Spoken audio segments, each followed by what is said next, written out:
නමස්කාර වේවා බුදුරුවනට සැමදා බුදු හිමි සරණ යමි. නමස්කාර වේවා ධම්රුවනට සැමදා සදහම් සරණ යමි. නමස්කාර වේවා සංඝරුවනට සැමදා මහා සංඝ සරණ යමි. නමස්කාර වේවා තුනුරුවනට සැමදා තිසරණ සරණ යමි. සාදු සාදු සාදු. අප හැම දෙනාගේ කල්යාණ මිත්‍ර ගුරු දේවෝත්තම පරම පූජනීය පින්වත් ලොකු ස්වාමීන් වහන්සේ නිදුක්ව නිරෝගව දීර්ඝායුෂ සම්පන්නියම ලබත්වා. සාදු සාදු සාදු. ශ්‍රද්ධාවන්ත වාසනාවන්ත පින්වතුනේ, අද දවසේ මේ උතුම් සද්ධර්ම දේශනාව වෙනුවෙන් දායකත්ව දරන්නේ මාවනැල්ලේ පදිංචි පින්වත් හිමන්ත හිරුෂාන් රත්නවීර මහත්මයා විසින් WADP පෙරේරා මෑණියන්ට, WU රත්නවීර පියාණන්ට, ඒ වගේම මේ වෙනකොට අසනීප තත්වයෙන් පසු වෙන පින්වත් ගයන්ත ගිම්හාන් මල්ලීට සහ කමලා කුසුමාවති නැන්දාට ඉක්මන් නිදුක් නිරෝග සුවය සියලු සිත ශාන්තිය සැලසේවා කියන අදහසිනුයි එතුමා අද මේ ධර්ම දානයන් සිද්ධ කරන්නේ. පින්වතුනේ, අද දේශනාවේදී අපි ඉගෙන ගන්නවා බොහෝම සුන්දර ජාතක පුවතක්. ජාතක කතාවේ නම දසන්නක ජාතකය. දසන්නක කියලා කියන්නේ එක්තරා අතීතයේ තිබුණු රටක්. මේ දසන්නක කියන රට කඩු හදන්ට හරි දක්ෂයි. ඒ රටේ හදන කඩු යුද්ධයට ගොඩාක් මේ උචිතයි. ඒ කාලේ යුද්ධ කරන රජවරු දසන්නක රටේ කඩු හොඳයි කියලා තමයි කියලා තියෙන්නේ. ආන්න ওই දසන්නක රටේ හදපු කඩුවක් මුල් කරගෙන රජෙකුගේ ශෝකය දුරු කරපු හරි අපූර්ව කතාවක් මේ දසන්නක ජාතකයේ කියවෙන්නේ. දසන්නක ජාතකය ඉගෙන ගන්නකොට අපිට අතහැරීම, ත්‍යාගය, පරිත්‍යාගය, දන් දීම කියන කාරණේ හරි අපූර්වට තෝරගන්න අවස්ථාව ලැබෙනවා. තිලෝගුරු අපගේ භාග්‍යවත් බුදුරජාණන් වහන්සේ මේ ලස්සන ජාතක පුවත දේශනා කොට වදාළේ සැවැත්නුවර ජේතවනාරාමේ වැඩ ඉන්න කාලේ.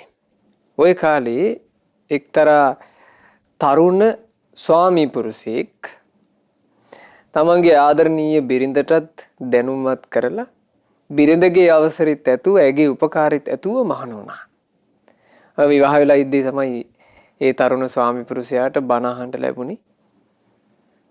පැවිද්දට ආස හිතුණා. ඒ ආසාව තමන්ගේ බිරිඳට කිව්වහම බිරිඳ මුලින් විරුද්ධ වුණාට පස්සේ කැමැත්ත දුන්නා. කැමැත්ත දීලා ඔන්න බිරිඳගෙත් උපකාර ඇතිව පැවිදි වුණා. නමුත් ටික කාලයක් ගත වෙනකොට දැන් මේ බිරිඳ හිතවත් නිසා බිරිඳ නිතර එනවා මේ ස්වාමීන් වහන්සේ උමුණ ගැහෙන්න. ඇවිදින්න බිරිඳ නොයෙක් දේ කියනවා. ඒ කියන්නේම gedara කතාවක්මයි.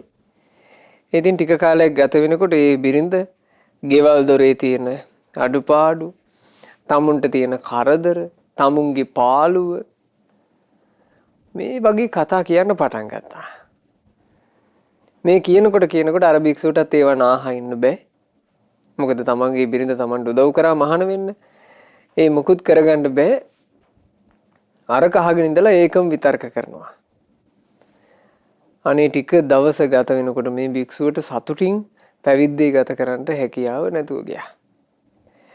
දැන් මේ භික්ෂුව ධර්මයක් මතක කරගන්න උත්සාහ කරනකොටත් බිරිඳ කියපුවා තමයි මතකට එන්නේ.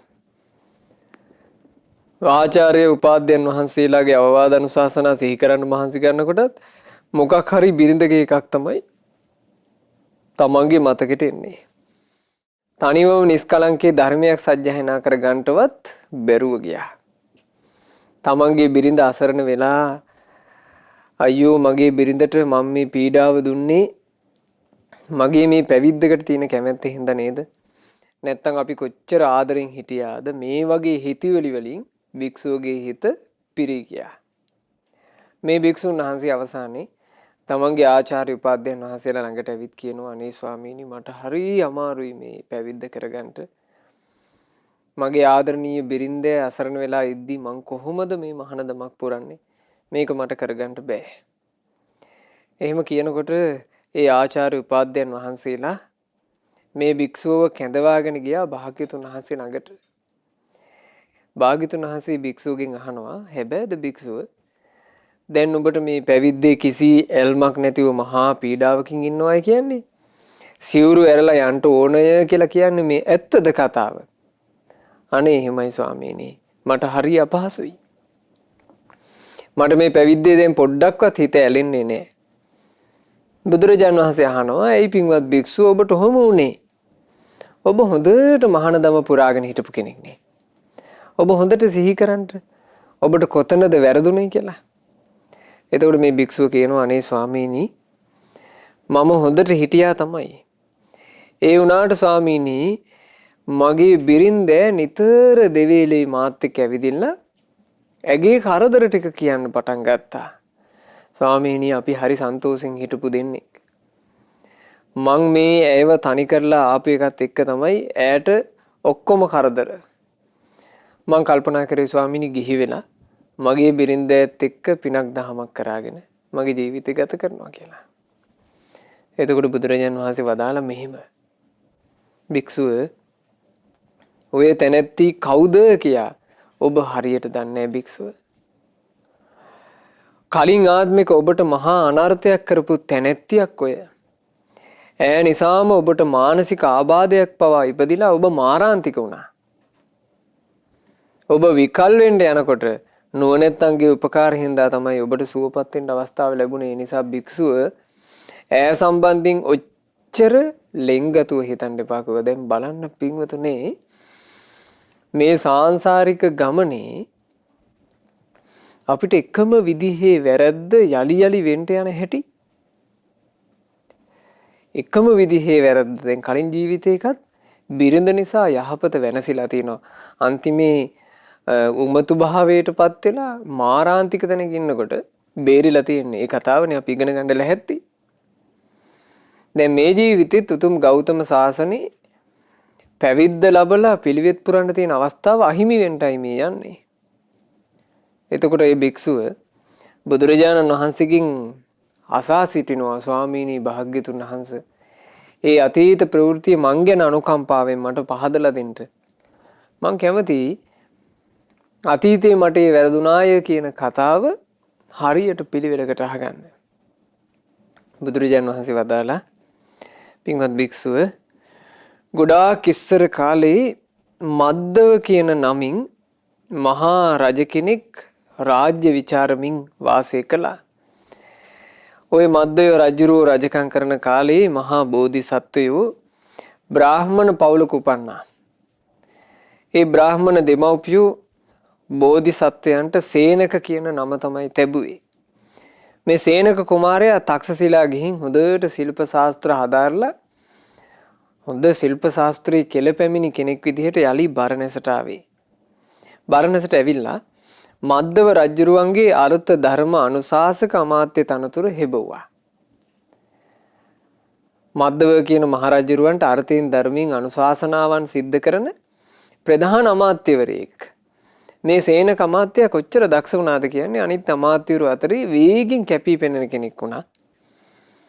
මේ බරණැසටම ඉරක් පෑයෝ වගේ බරණැසටම හදක් පෑයෝ වගේ සේනක පඬිතයෝ කියලා ඉක්මනින්ම ප්‍රසිද්ධ වුණා.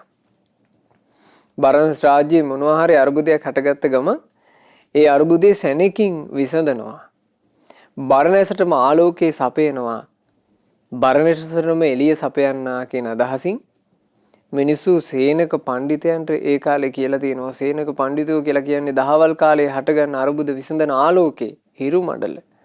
සේනක පණ්ඩිතයෝ කියලා කියන්නේ මේ බරණැස රාත්‍රී කාලේ හටගන්න අරුබුදත් විසඳන කෙනෙක්. සඳ මඩල. ඔහොම ප්‍රසිද්ධ වුණා. දවසක් මේ මද්දව කියන රජුරුවන්ගේ පුරෝහිත පුත්‍රයෙක් රාජ උපස්ථානයේ පිණිස රජුරුව මුණ ගැහෙන්න එනවා. ඒ පැමිණෙද්දී සර්වාභරණයෙන්ම සැරසිලා හරි ලස්සනට හැඩකාරව රජුරුවන්ගේ අගමෙහිසි ඉන්නවා දකින්න ලැබුණා. මද්දව රජුරුවන්ගේ අගමෙහිසි. එහා පැත්තේ ආසනේ වාඩි වෙලා ඉන්නවා. රජුරුවන්ට උපස්ථාන කරන්නට ආපු මේ පුරෝහිත පුත්‍රයාට අගමෙහිසි දැක්කෝ ගමන් විකල් වුණා. අපේ මෙච්චර සුන්දර ස්ත්‍රියාවක් කියලා සම්පූර්ණ හිත ඇදිලා ගියා. උමතු භාවයට වගේ පත් වෙලා දැන් මේ මිනිස්සයා දොඩව ගෙදරට ගියා. ගෙදරට ගිහිල්ලා ගියපු වෙලාවෙ ඉඳලා කිසිම ස්පාසුවක් නැහැ. කෑමක් බීමක් ගන්නෙ නැහැ. ඔහි බිම වැතිරුණා. බිම වැතුණාට පස්සේ පුරෝහිත පුත්‍රයාගේ දෙමව්පියෝ මේ දරුවගේ පිට අතක ගා ඇහුවා ඇයි පුතේ මොකද්ද මේ ඔයාට උනේ රාජ උපස්ථානයට ගිහින් ඇවිල්ලා මෙහෙම කරදරයක මොකෝ මේ. එතකොට මේ පුරෝහිත පුත්‍රයා කිව්වා මට අගමෙහෙසින් වහන්සේ ඕන. එක මොහොතකට හරි ඕන. ඈව නොලැබුණොත් එහෙම මං නොකා නොබී මැරෙනවා අය කියලා හරි දඩබ්බර වුණා. අවසානයේ මේ පුරෝහිත පුත්‍රයාගේ දෙමව්පියන්ට සිද්ධ වුණා මේ ගැන රජ්ජුරුවන්ටම දැනුම්වත් කරන්න. රජ්ජුරුව ළඟට ඇවිල්ලා රජ්ජුරුව කමා කරගෙන කියනවා අනේ දේවයිනේ අපේ පුරෝහිත පුත්‍රයාට මහා කරදරයක් වෙලා නොවේ. දැන් කීප දොහකට කලින් ඒ ළමයා රාජ උපස්ථානයට ආවා කියලා ඔබතුමාටත් මතක ඇති. එදා අපේ අගමෙහෙසින් වහන්සේව දැකලා ඒ මොහොතේ පටන් මේ ළමයා කෑම කන්නෙත් නෑ බීමක් බොන්නෙත් නෑ දේවින් වහන්සේගේ හැඩරුව කියා අඬනවා. ඈ දවසකට හරි නොලැබුණොතින් මැරෙනවාමයි කියලා තමයි කියන්නේ. අනේ දේවයන් වහන්සේ තමයි අපිට පිහිටට ඉන්නේ අපේ දරුවාව බේරලා දෙන්න කියලා දෙමව්පිය ඇඬුවා.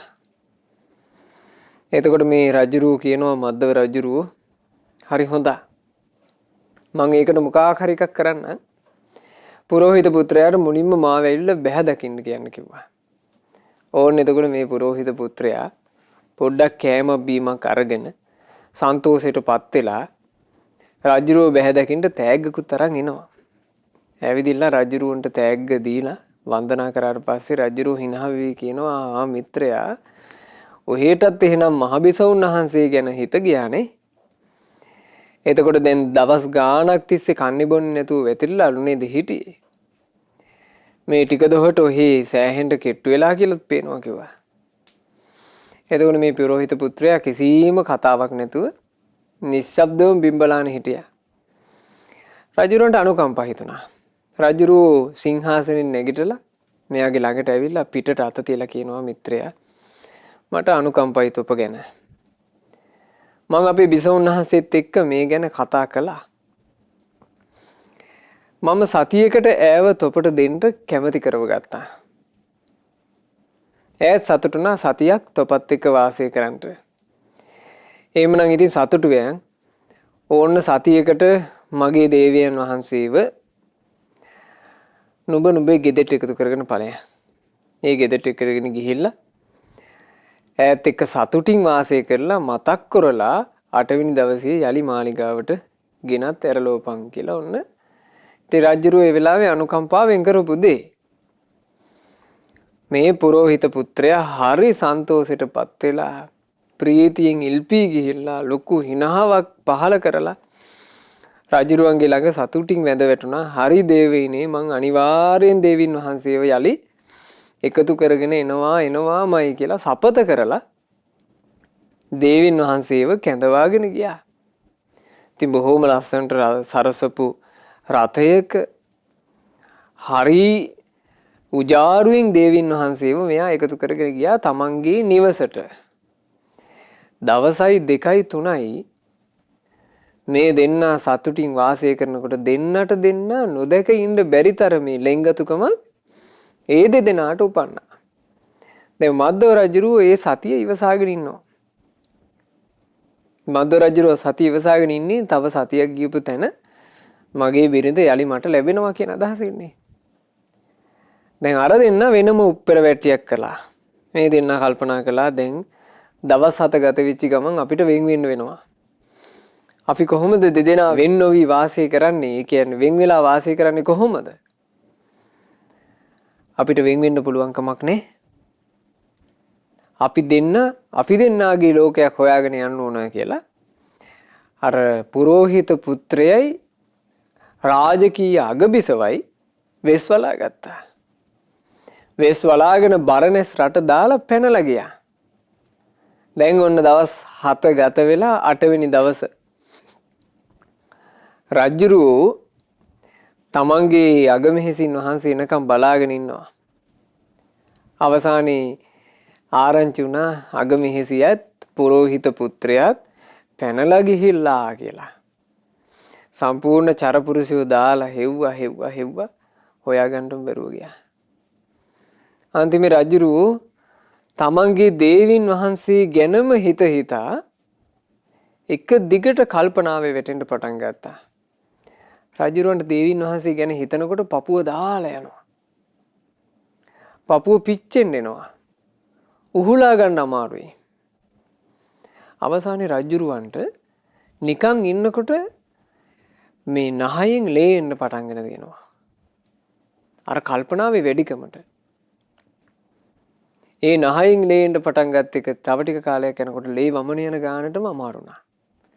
දැන් රජුරෝ ලේ වමනේ දදා ලේ බඩේලිය යනවා. හොඳටම ගිලන් වෙලා අසාධ්‍ය වුණා. ඉතින් ඒ රාජකීය වෛද්‍යවරු කයට කොච්චර බෙහෙත් කළත් මේක සුවපත් වෙන්නේ නැහැ.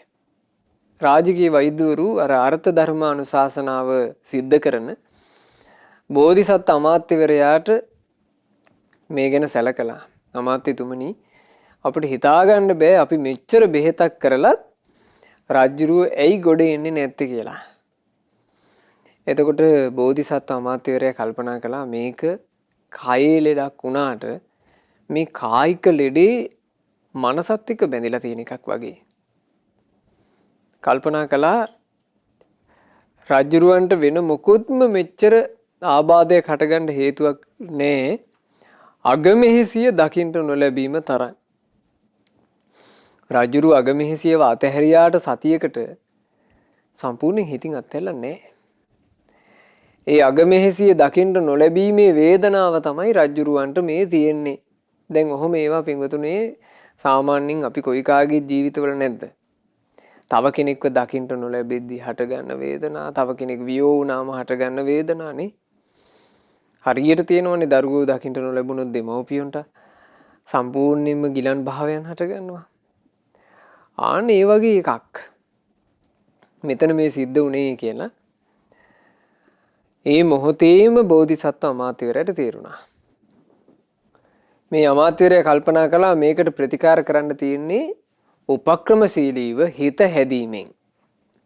මොකක්ද ඒකට අපි කරන්න පුළුවන්නේ? මෙහිම හිතලා බෝධිසත්ව අමාත්‍යවරයා සේනක අමාත්‍යෝ ඒ මොහොතේම රජුරුව සමීපයේම හිටපු ආයුර පුක්කුස කියන පඬිත ඇමතිවරු දෙන්නාව කැඳෙව්වා.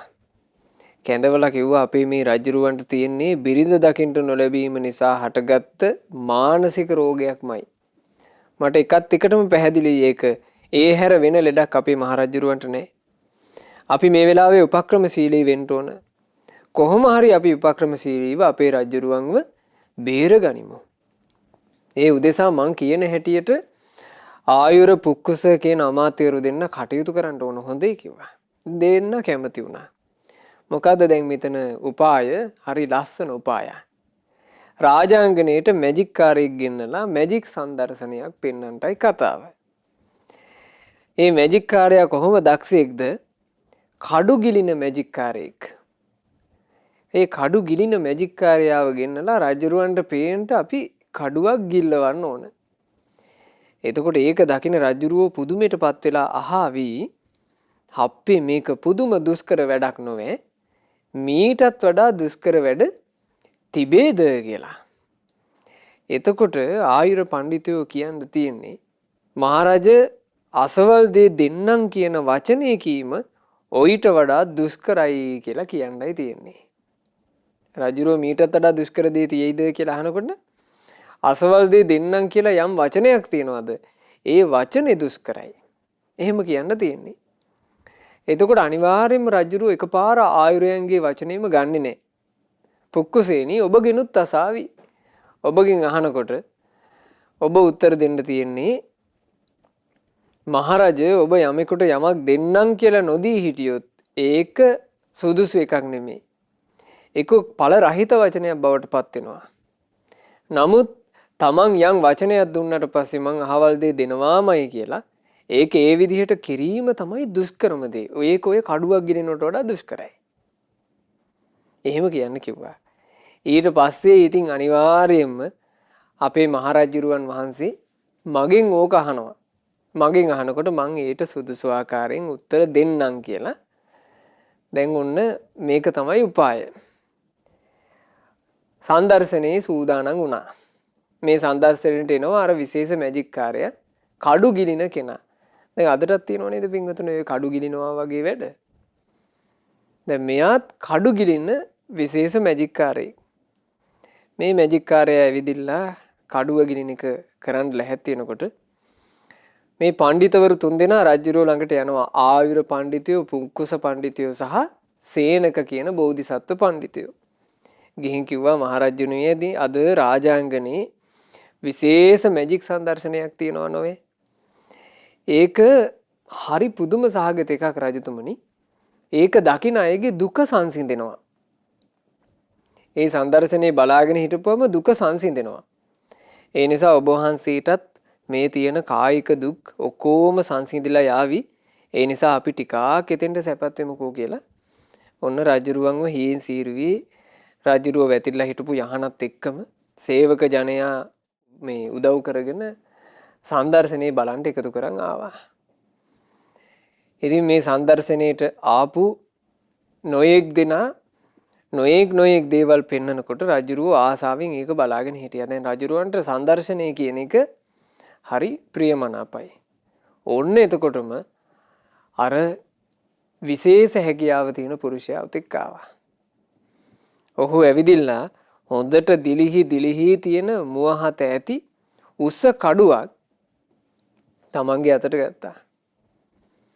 හතර දිසාවින් හැමෝටම මේ කඩුව ඔසවලා මේ කඩුව මෙච්චරක් දිගයි කියලා පෙන්නවා.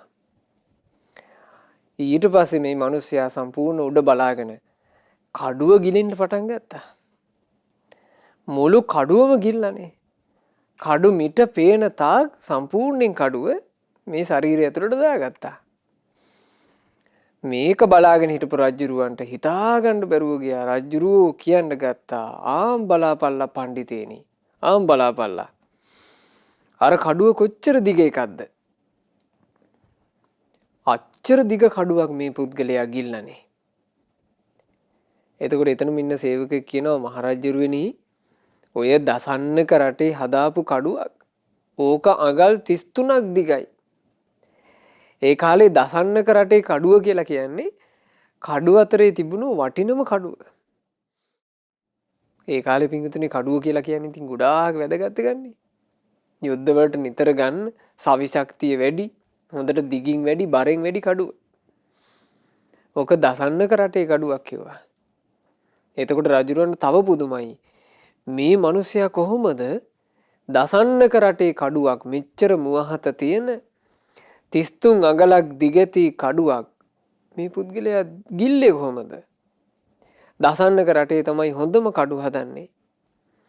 රජුරෝ මෙහෙම හිතලා අර ආයුර පඬිතයන්ගෙන් දැන් බලන්න අර සේනක පඬිතුයෝ කියපු විදිහටම ඔක්කොම සිද්ධ වෙනවා.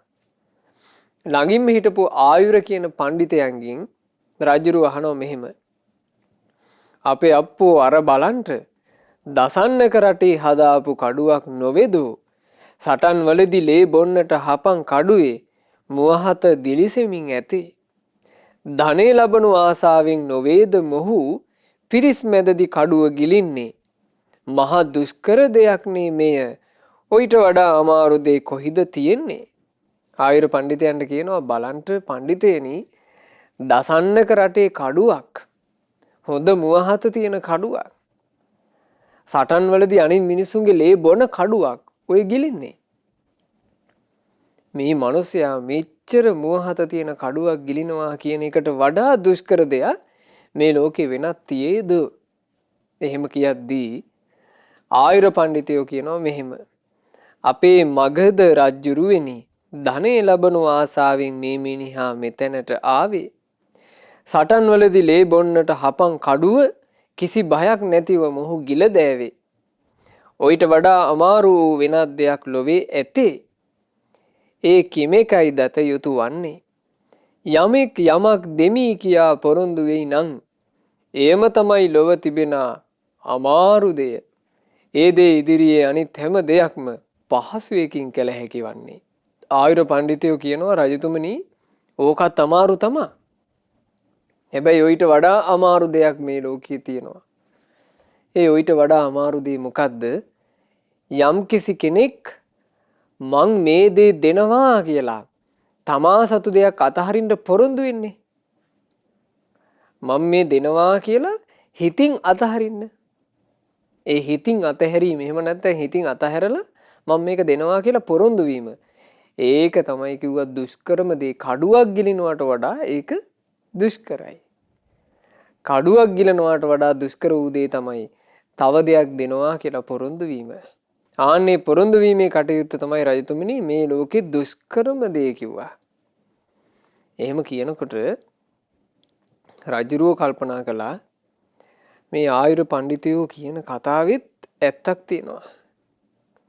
කඩුවක් ගිලිනවට වඩා දුෂ්කර දෙයක් තමයි යමක් දෙනවා කියලා පොරොන්දු වීම. මාත්‍ය දුෂ්කර දේ කරපු මිනිස්සෙක් නේ. මම පුරෝහිත පුත්‍රයාට මගේ දේවී දෙන්නම් කියන වචන කිව්වා නොවේ. මම දුෂ්කර දෙයක් කරපු කෙනෙක්. මාත් මේ කරලා තියෙන්නේ මම මේ දැන් තැවි තැවි හිටියට දුෂ්කර වැඩක් නොවේ කියලා සතුටක් උපන්නා. ඒ සතුට ඉපදිලා ශෝකේ යට ගිහිල්ලා අර කලින් තිබුණු කයේ බරගතිය දැන් නැතුව ගියා. ඊට පස්සේ රජුරෝ කියනවා හැබෑව ආයුර පඬිතේනි, යම් කෙනෙකුට යමක් දෙන්නම් කියන වචනෙට වඩා තවත් දුෂ්කර දෙයක් ලෝකේ තියේද? ඒක තමයි දුෂ්කර කිව්වා. ඒ ගැන පුක්කුස පඬිතයන්ගෙන් මෙහෙම අහනවා: අරුත් හොඳින් වැටහෙන මේ නුවණැති ආයුර පඬිත කලින් ඇසූ ප්‍රශ්නෙට නිසි පිළිතුරු දුන්නේ. පුක්කුස පඬිතේනි තොපින් දෙවෙනි ප්‍රශ්නේ අසමි සොඳින් දෙමි යන වචනයට වඩා දුෂ්කර වූ වෙනත් දෙයක් ලොවේ තවත් ඇද්ද කියා පහදා පන්නේ. ඒ ගැන මට පැහැදිලි පිළිතුරක් දියන්නේ. රජුරු ඔහොම අහනකොට ඒ ප්‍රශ්නෙට පුක්කුස පඬිතයෝ මෙන්න මෙහිම පුත්‍රේ ලබා දුන්නා. අපේ මගධ රජුරුවෙනි, යමෙක් ඵල නැති වචනයක් කීවොත් එය නිකං කීමක් තමයි. එයින් කවුරුත් නොමැත ජීවත් වන්නේ. යමක් දෙන්නම් කියා යමෙකුට ඒ ලෙසම එය ඔහුට දුන්නොත් ඒ දෙහි ඇති ආසාව දුරු කොට තමයි එය දෙන්නේ. මෙයයි ලොව ඇති දුෂ්කරම දෙය. එය ඉදිරියේ අන් සියලු දෙය පහසුවෙන් කළ හැක්කේ. රජුරවන්ට කිව්වා රජතුමනි, දුෂ්කරම දේවල් අතරේ දෙනවා කියලා පොරොන්දු වීම දුෂ්කරයි. ඒ උනාට යමෙක් දෙනවා කියලා පොරොන්දු වෙලා පොරොන්දු ප්‍රකාරව නොකරොත් අර පොරොන්දු නිෂ්ඵල එකක්. ඒ නිසා පොරොන්දු වෙනවට වඩා දුෂ්කර වැඩේ තමයි පොරොන්දුව ඉටු කිරීම. යමෙක් යමක් දෙනවා කියලා කිව්වට පස්සේ කිව්ව විදිහටම දෙනවා නම් ඒක ගොඩක් දුෂ්කරයි කිව්වා. දැන් මේක කියපු ගමන් රජුරවන්ට හරි සතුටක් උපන්නා. ඒකත් හරි. මම මුලින්ම මගේ රජදේවීව දෙන්නම් කියලා පුරෝහිත පුත්‍රයාට පොරොන්දු වුණා. මම පොරොන්දුව විතරක් නෙමෙයි ඒ වචනේ මත පිහිටලා කටයුතුත් කළා. මම ඒක දුන්නා. හැබැයි පුරෝහිත පුත්‍රයා ඔය පුද්ගලයා තමයි පෙරලා ඒක හරියට කරේ නැත්තේ. පුද්ගලයා දුෂ්කර ඒවා කරන්න බැරි එක්කෙනෙක්. මං දුෂ්කර වැඩේ කළා. මං සතියකට හරි මගේ දේවීව දුන්නා කියලා ඔන්න රජුරවන්ට හරි සන්තෝෂයක් උපන්නා. රජුරු ඒ සන්තෝෂේ ඇතිව වටපිට බලනකොට පේනවා ඉරහඳ වගේ බැබලි ඉන්නවා සේනක පඬිතුයෝ. රජුරන්ට හිතුණා මේ ආයුර පඬිතුයොත් අද හරි ලස්සනට වචන කතා කළා. පුක්කුස පඬිතුයොත් හරි ලස්සනට කතා කළා. අද මගේ වාසනාවන්ත දවසක්ද කොහෙද? අපේ සේනක පඬිතුයොත් ඉන්නව නෝවේ. සේනක පඬිතයන්ගෙනුත් මේ ගැන විමසා දැනගන්න ඕන. එහෙම හිතලා සේනක පඬිතයන්ගෙන් අහනවා මෙහෙම. අරුත් හොඳින් වැටහෙන මේ නුවණැති පුක්කුස පඬිත මං විමසූ ප්‍රශ්නෙට නිසි පිළිතුරු දුන්නේ. දෙන්නම් කියලා ඒ දෙය කියපු ලෙසම දුන්නේ නම් ඒට වඩා දුෂ්කර වූ දෙයක් කොහිද තියෙන්නේ? මං අසනා මේ පැනේට නිසි පිළිතුරු දියන්නේ. ඔන්න සේනක පඬිතයන්ගෙන් අහපු ප්‍රශ්නේ. සේනක පඬිතුයෝ උත්තර දෙනවා මෙහෙම. අපේ මගධ රජුරුවෙනි, යමෙක් ලොවේ දාණය දෙන්නේ නම් එය ටිකක් වුණත් කමක් නැති, බොහෝ වුණත් කමක් නැති.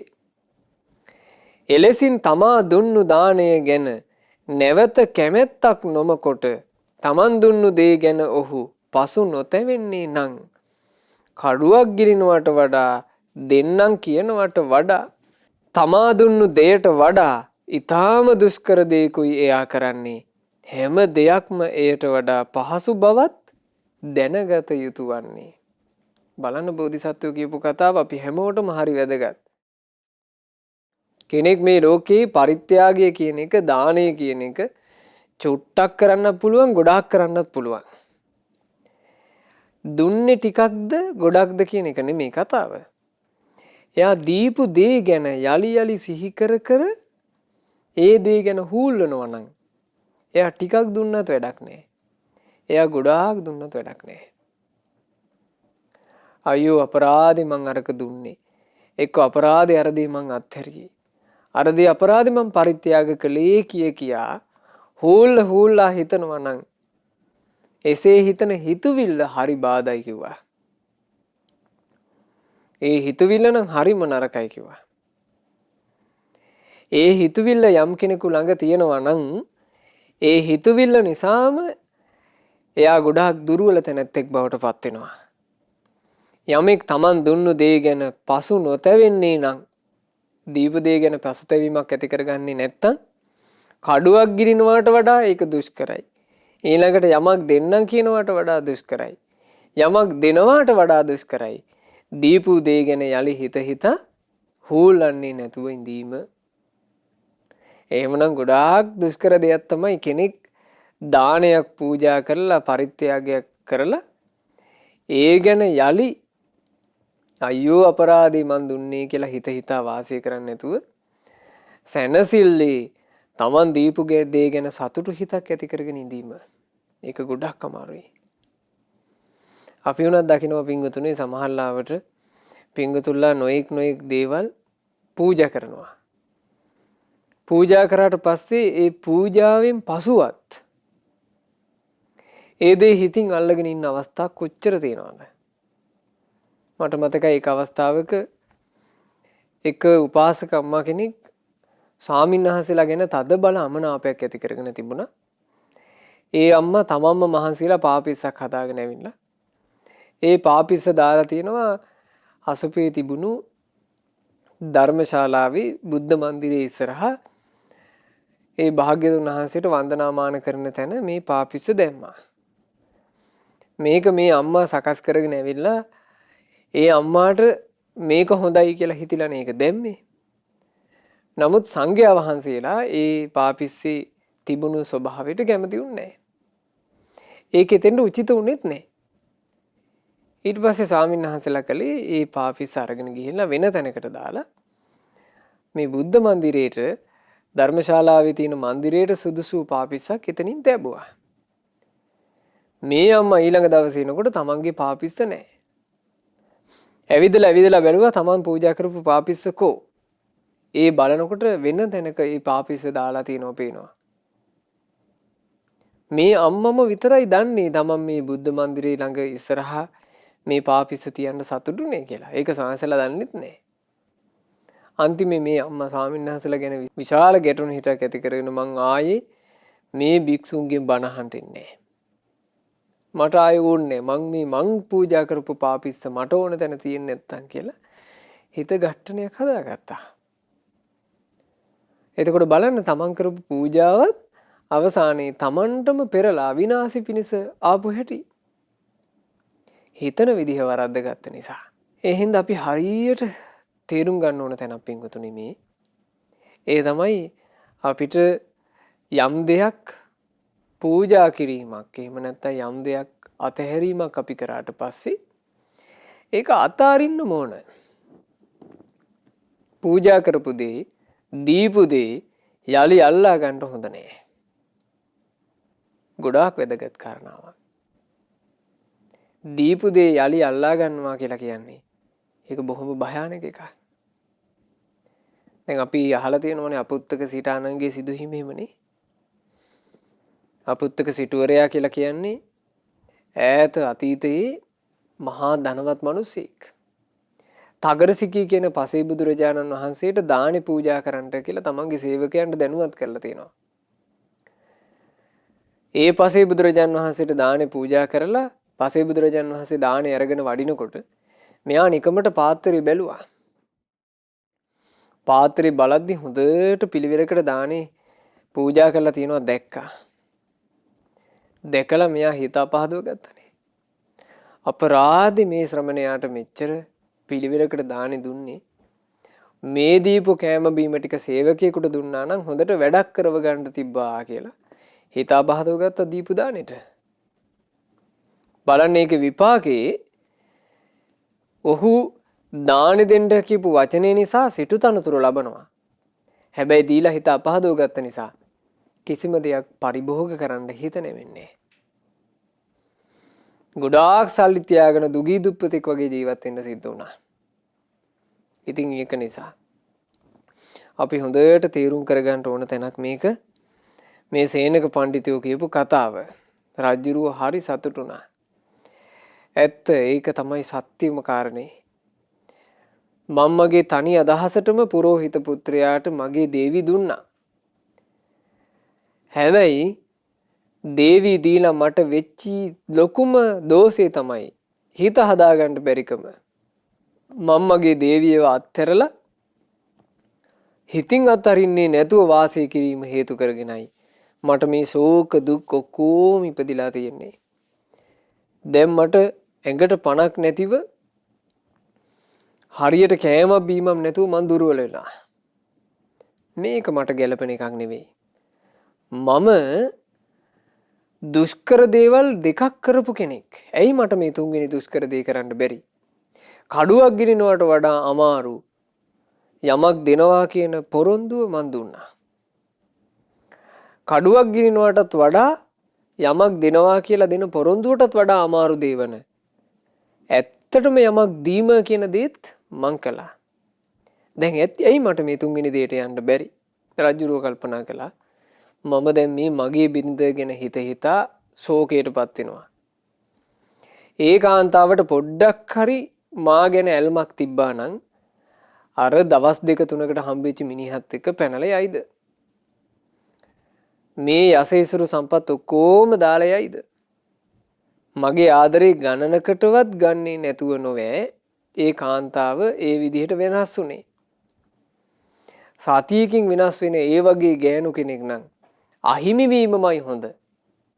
ඒ වගේ සැතිරියක් ළඟ ඉන්නවට වඩා මගෙන් ඈත් වෙච්ච එකමයි හොඳ කියලා ඕන්න බලන්න රජුරුවෝ ඒ ඔස්සේ කල්පනා කරනකොට අර රජුරුවන්ට තිබුණු වද වේදනා ඔක්කොම හදවතින් නැතුව ගියා. රජුරුවන්ගේ කෙලස් බන්ධන සිඳී ගියා. නෙළුම් කොළයකින් දිය බිඳුවක් රූරලා වැටෙනවා වගේ ශෝකේ සම්පූර්ණයෙන්ම නැති වී ගියා. රජුරුවෝ අප්පුඩියකුත් ගහලා සතුටින් කියනවා, ඔව් සේනක පඬිතේනි, නුඹ කියන්නේ ඇත්ත. මං ඕන් දුන්නු දේ දුන්නා. දැන් අත්හැරියා. මට ආයෝනේ නෑ.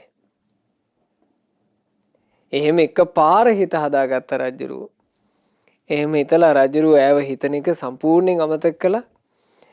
එසැනින්ම අර කුසේ ලේ ගැලීම නැවතුණා. ලේ බඩේ ලියන එක නැවතුණා. අසනීප ඔක්කොම සුවපත් වෙන්න පටන් ගත්තා. රජුරුවන්ට කරන බෙහෙත් හොඳට වැඩ කළා. රජුරුවෝ වේගෙන් නිරෝගීකමටපත් වුණා. නිරෝගී බවට පත්වෙච්ච රජුරුවෝ දවසක් ආයුර පණ්ඩිතයන් වයි පුක්කුස පණ්ඩිතයන් වයි සේනක මහා පණ්ඩිතයන් වයි ගෙන්නලා සේනක පඬිවරයාට ස්තුති ප්‍රශංසා කරමින් මේන්න මෙහෙම කියලා තියෙනවා. මං විමසූ පැනයන් හට ආයුර පණ්ඩිතත් සුදුසු පිළිතුරම දුන්නා. ඒ වගේම පුක්කුස පණ්ඩිතත් හොඳට පිළිතුරු දුන්නා. අපේ සේනක පණ්ඩිතයන්ගේ පිළිතුර ගැන විමසනකොට එයයි දුන්න පිළිතුර හැම දෙයට වඩා ඉහළින්ම පෙනෙන්නේ. ඔහොම කිව්වා. සේනක පණ්ඩිතයෝ කියපු කතාව තමයි හැම උත්තරයකටම වඩා ඉහළින්ම තිබිච්ච උත්තරේ. මෙහෙම කියපු රජුරෝ පණ්ඩිතයෝ තුන්දෙනාටම බොහෝ ධන සම්පත් ලබා දීලා ඒ අයව සතුටටපත් කළා. ඉතින් මේ කතා පුවත අහගෙන ඉන්නකොට අර භික්ෂුවගේ හිතේ තමන් ගැනම චෝදනා හටගත්තා. මම පැවිද්ද පිණිස හිතුවා. අත්හරින්න ඕන කියලා මම හිතුවා විතරක් නෙමෙයි මම අත්හැරියා. දැන් මට තුන්වෙනි දුෂ්කර දේ තමයි කරගන්න බැරුව ඉන්නේ. අත්හැරපු බිරිඳ ගැන යලි යලි හිතන එක. අත්හැරපු ගේදොර ගැන යලි යලි හිතන එක. අත්හැරපු කාම සම්පත් ගැන යලි යලි හිතන එක. මට ඒක නොවේ මේ අත්හැර ගන්නට බැරි. ඔහොම හිතලා මේ භික්ෂුවත් කල්පනා කළා මාත් මේ ඇල්මවල ඔක්කොම හිතින් මාත් හරින්න ඕන කහටක් තියාගන්නේ නැතුව. මෙහෙම හිතනකොට මාර භික්ෂුවගේ හිතේ කාමච්ඡන්දය, ව්‍යාපාදය, තීන මිද්දේ, උද්ධච්ච කුක්කුච්චේ, විචිකිච්ඡාව කියන මේ හැම දෙයක්ම දුරු වෙලා හිත තැම්පත් වුණා. බුදුරජාන් වහන්සේ මේ මොහොතේ චතුරාර්ය සත්‍ය ධර්මයේ දේශනා කළා. මේ සාංශාරික ගමනක එකම ගුටිය කකා යලි යලි කැරකෙවි යන්න හේතුව චතුරාර්ය සත්‍ය ධර්මය අවබෝධ නොවීම. බුදුරජාන් වහන්සේ වදාලා භික්ෂුව දුක් ගැහැට ගොඩාක් මැද්දේ මේ ගමන යන්නේ. උපදිනවා, නාකි වෙනවා, ලෙඩ වෙනවා, මැරෙනවා, නොඑක් දිනාට ප්‍රිය බන්ධනයන්ගෙන් බැඳෙනවා, ඒ ප්‍රිය කරන අය වෙන් වෙනවා, අප්‍රිය අමනාප දේවල් සිද්ධ වෙනවා. ශෝක වැළපීම් දුක් දුම්නස් සුසුම් හෙලීම් වලින් හිත පීඩාවටපත් වෙනවා. තමන් නාකි නොවි ඉන්නවා නම් කැමති, හැබැයි ලැබෙන්නේ. ලෙඩ නොවෙනවාට කැමති, හැබැයි ලැබෙන්නේ. නොමැරීන්ට කැමති, හැබැයි ලැබෙන්නේ. ප්‍රිය වූ අයත් එක්කම සතුටින් ඉන්න කැමති, හැබැයි ඒක එහෙම වෙන්නේ. අප්‍රිය අමනාප දේ නොවෙනවාට කැමති, හැබැයි ඒක එහෙම වෙන්නේත් නැහැ. ඒවා නොවෙනකොට වෙනම දුකක්. මේ ඔක්කොම දුක් ගැහැට. මේ තමයි දුක. මේ දුක හටගන්නේම තෘෂ්ණාව නිසා. තණ්හාවත් එක්ක බැඳි බැඳි යන වැඩපිළිවෙල. එකම විදිහට තණ්හාව වැඩ කරනවා. ඒ තණ්හාවටම අහුවෙවි අපි යනවා. ඊළඟට ඒ තණ්හාවත් එක්කම වෙලිච්චි ගමනේ තණ්හා ජාලාවෙන් ගැලවෙන්න බැරුව විඳවනවා. නිදහසක් තියෙන්නේ මේ තණ්හාව නැති වූ තැනවන නිවනේමයි. ඒ නිවන කියන ශාන්තියට යන්න තියෙන්නේම ආර්ය අෂ්ටාංගික මාර්ගයෙන්මයි. ඔන්න ඔය ධර්මයේ බුදුරජාන් වහන්සේ වදාරනකොට සිවුරු වරින්ට හිටපු භික්ෂුව සෝතාපන්න ඵලය සාක්ෂාත් කළා. බුදුරජාන් වහන්සේ මොහොතේ එතන හිටපු සියලු භික්ෂුන් වහන්සේලාට වදාරනවා මහණෙනි එදා රජුරුවෝ අත්හැරලා පුරෝහිත පුත්‍රයා එක්ක රහසේ පැන ගියපු බිසව වෙලා හිටියේ මේ භික්ෂුවගේ මේ ගිහි කාලේ බිරිඳ. මේ ජීවිතේ ගිහි කාලේ බිරිඳ තමයි ඒ කාලේ අර පුරෝහිත පුත්‍රයාත් එක්ක දවස් 3 යාළු වෙලා පැනලා ගියපු කෙනා. සිය බිරිඳ ගැන හිතා රෝගාතුරව හිටපු මද්දව කියන බරණැස් රජුරුව මේ භික්ෂුව. ආයුර පඬිතයෝ සිටියේ අපගේ මහා මුග්ගල්ලානයෝ, පුක්කුස පඬිතයෝ හිටියේ අපගේ සාරිපුත්තයෝ, සේනක මහා පඬිතයන්ව සිටියේ බෝධිසත්වයෝ වන මමයි කියලා බුදුරජාන් වහන්සේ මේ ලස්සන ජාතක ප්‍රවෘත්තිය එහෙම අවසන් කළේ. ඉතින් අපි හැමදෙනාට හරි වටින ආදර්ශයක්. අපේ ජීවිතවලත් පින්වතුනි අත්හරින්න අවස්ථා ඕන තරම් ඒවි. ඊළඟට අපිට දානේ පූජා කරන්න ආදී අවස්ථාත් ඕන තරම් යෙදෙවි. ඒ යෙදෙන හැම වෙලාවකම දානයේදී අත්හරින දාන වස්තුවත් මුළු හිතින්ම අත්හරින්න. ඒ වගේමයි යම් අවස්ථාවක අත්හරින්න අවකාශය යෙදෙද්දී මුළු හිතින්ම අත්හරින්න. ඒක තමයි ලෝකේ දුෂ්කර කටයුතු අතරේ තියෙන අතිශයින් දුෂ්කර දෙයක්. කඩුවක් ගින්නුවට වඩා දුෂ්කරයි. අපි දකිනවනේ නොයේක් විශේෂ මැජික්. මේ මැජික් කාර්යයන්ගේ හරි පුදුම සහගත මැජික් වලට වඩා පුදුම සහගත දේ මොකද්ද? යමක් සම්පූර්ණයෙන් හිතින් අත්හැරීම. ඉතින් මේ බඳු සොඳුරු ධර්මයන් අසන්ට ලැබිච්චි මේ සම්බුද්ධ ශාසනය තුලම අපි හැම දිනාට අපේ ජීවිතේට සියලු ආකාරයෙන් රැකවරණය සලසා ගන්නට වාසනාව ලැබේවා. සාදු සාදු සාදු. රැස් කළා වූ සියලුම පුණ්‍ය ධර්මයන් සියලු දෙවියෝ සතුටින් අනුමෝදන් වෙත්වා. සක් දෙවිඳුන් සතරවරම් දෙවිවරුන් සෙම්පති දෙවියන් ප්‍රධාන පින් අනුමෝදන් වන සියලු දෙවියෝ දිව්‍ය සැපයෙන් වැඩෙත්වා, දිව්‍ය ආශ්චර්යයෙන් වැඩෙත්වා. ඒ දෙවියන්ගේ නිරන්තර රැකවරණ ආශිර්වාද උපකාර අප හැම දිනාටම දෙවියෝ නොඅඩුවම සලසා දෙත්වා. දෙවියෝද සංසාර දුකින් අත මිදේවා. සාදු සාදු සාදු. රැස් කළා වූ සියලුම පුණ්‍ය ධර්මයන් අපගේ ගුරු දේවෝත්තම කල්යාණ මිත්‍ර පරම පූජනීය පින්වත් ලොකු ස්වාමින් වහන්සේට අනුමෝදන් වෙත්වා. ගුරු දේවයන් වහන්සේ නිදුක්ව නිරෝගව දීර්ඝායුෂ සම්පන්නියම ලබත්වා. මහමෙවුනා වාසී රටලෝක වාසී සිල්ගුණ සපුරන පූජනීය මහා සංගරුවනට පින් අනුමෝදන්ව පින්වතුන් වහන්සේලා නිදුක් නිරෝග සුවයම ලබත්වා, දීර්ඝායුෂ ලබත්වා. ගෞතම සාසනය තුලම ධර්මාවබෝධයෙන් සැනසෙත්වා. සාදු සාදු සාදු. අද දවසේ මේ උතුම් ධර්ම දානය සිදු කළා වූ ඒ පින්වත් හිමන්ත හිරුෂාන් රත්නවීර මහත්මයා බලාපොරොත්තු වෙන පරිදි WADP පෙරේරා මෑණියන්ටත් WU රත්නවීර පියාණන් හටත් සියලුම පුණ්‍ය ධර්මිය අනුමෝදන් වෙත්වා. විශේෂයෙන්ම මේ වෙනකොට අසනීප තත්වයෙන් පසු වෙන පින්වත් ගයන්ත ගිම්හාන් මල්ලීට මේ සියලු පුණ්‍ය ධර්මයන්ගේ ආශිර්වාදයෙන් ඉක්මන් නිදුක් නිරෝග සුවයම සැලසේවා. කමලා කුසුමාවතී නැන්දාටත් මේ සියලු පින් අනුමෝදන් වෙලා ඒ සියලු දෙනාට ඉක්මන් නිදුක් නිරෝග සුවය පිණිසම මේ උතුම් ධර්ම දානමේ පින ඒකාන්ත වශයෙන්ම හේතු වෙත්වා කියන අදහසින් අපි ආශිර්වාද කරනවා, සෙත් පතනවා. මිය පරලෝ යන්ට යෙදුනා වූ පින්වත් WDC පෙරේරා සීයාට, එල්ලේ නන්දාවතී ආච්චි අම්මාට, WU සයිමන් සීයාට සහ PG සුමනාවතී ආච්චි අම්මාට සියලු පින් එක ලෙසම අනුමෝදන් වෙත්වා.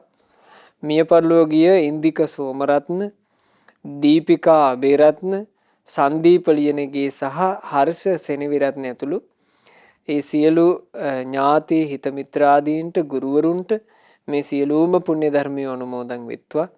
අද ධර්ම දානයේ සිදු කළා වූ හිමන්ත හිරුෂාන් රත්නවීර මහත්මයාගේ නමින් යන්තාක් මේ යන්ට ඉදුණු ඥාති හිතයිසීන් වෙද්ද සියලු දෙනාට පින් අනුමෝදන්ව සියලු ඥාතීන්ගේ පරලෝ ජීවිතේ ඒකාන්තයෙන්ම සැපයටපත් වෙත්වා.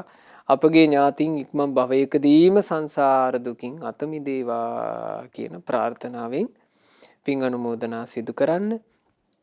රැස් කරන්නට යෙදුණු උදාරතර පුණ්‍ය ධර්මයන් අද දවසේ ධර්ම දානයේ සිදු කළා වූ ඒ මාවනැල්ලේ පදිංචි පින්වත් හිමන්ත හිරුෂාන් රත්නවීර මහත්මයාටත්, එතුමාගේ පවුලේ සියලුම දෙනාටත්, ඥාති හිත මිත්‍රාදීන් සෑම සියලු දෙනාටත් මේ සියලු පුණ්‍ය ධර්මයන්ගේ අනන්ත පුණ්‍ය ආශිර්වාදීන් නිදුක් නිරෝග සුව සැලසේවා, දීර්ඝායුෂ සම්පන්නිය සැලසේවා.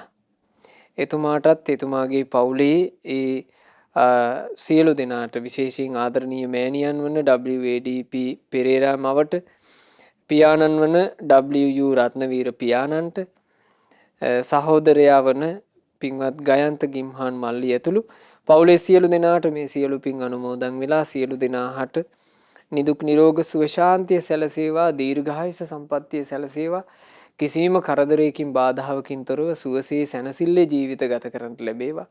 තමන්ගේ ජීවිතේ කරන කියන රැකී රක්ෂා ව්‍යාපාර ආදී යම්තාක් කටයුතු වේද ඒ සියල්ල දියුණු වෙත්වා, කරදර බාධා දුරු වෙත්වා. දූදරු මනුපුරු මිනිපිරියන්ගේ අධ්‍යාපන කටයුතු ආදියත් ਸਰව ප්‍රකාරයෙන් සාර්ථක වෙත්වා. පෙනෙන නොපෙනෙන කරදර බාධා දුරු වී සැනසෙල්ලේම ජීවිත ගත කරන්නට ලැබෙත්වා. පින්වත් සියලු දෙනාට ශ්‍රද්ධා මාසික ධර්ම දාන සමාජික පින්වතුන්ලාටත් ශ්‍රද්ධා කාර්ය මණ්ඩලයේ සියලු දෙනාටත් ඒ වගේම සුපින්වත් ඔබ හැම දෙනාටත් ගෞතම සාසනය තුලම ධර්මාවබෝධ කරන්නට වාසනාව ලැබේවා. හැම දෙනාටම තෙරුවන් සරණයි. නමෝ බුද්ධාය. මෙවැනි වටිනා ධර්ම දේශනා ශ්‍රවණය කිරීමට ශ්‍රද්ධා ඩේලි YouTube චැනලය සබ්ස්ක්‍රයිබ් කරන්න.